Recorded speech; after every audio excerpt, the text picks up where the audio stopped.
What I'm gonna be doing today is I'm gonna be making marmalade using all of these fruits. So these are Rangpur limes and these are kumquats. And all of these have been produced by these two tiny trees that I have here. Okay, so after you saw the proof that these were home harvested, we're going to start preparing our fruit.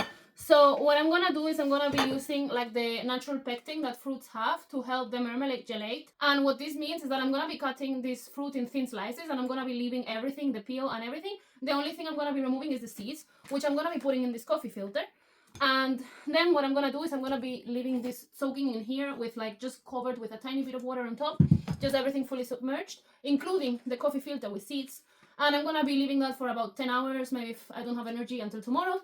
And then what's gonna happen in this time is that the seeds of the fruit and also the own membranes, white parts of the fruit, are gonna be releasing this pectin into the water, which means that when I actually start cooking and add the sugar, it's gonna help my marmalade gelate, so it's gonna be like, you know, jammy in texture and not just fully liquid, or at least that's the theory. But I've done it before and it works, so let's hope it works in this case as well. But anyway, let's get on to the cutting. Alright, so we're just here cutting this in pieces, and you see these limes do have quite a few seeds, so these ones are gonna be going in here and the rest is just going in the bowl.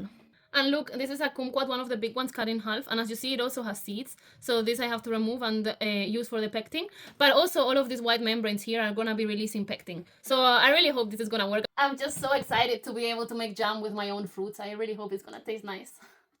Look how cool. Actually, one of the seeds in my Rangpur limes was like sprouting, and this one also was starting to.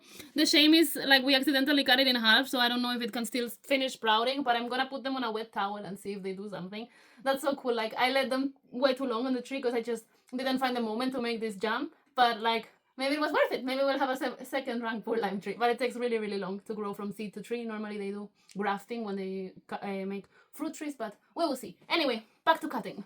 So we're now about halfway through the cutting process. My assistant here is also helping me because it would take forever otherwise. And look how many seeds I've got in here already. So I really think we're gonna have quite a bit of pectin to gelate our jam marmalade thingy. So anyway, this Rangpur lime also is in particular full of seeds. But anyway, let's get back onto it. Okay, so this is the progress that I have currently on the fruit cutting. It's going quite well.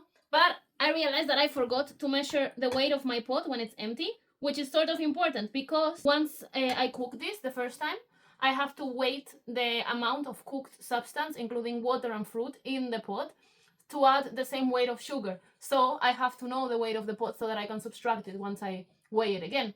So anyway, I have to measure the pot empty. So now I have to empty it so that I can measure it. And then I'll continue with the fruit cutting.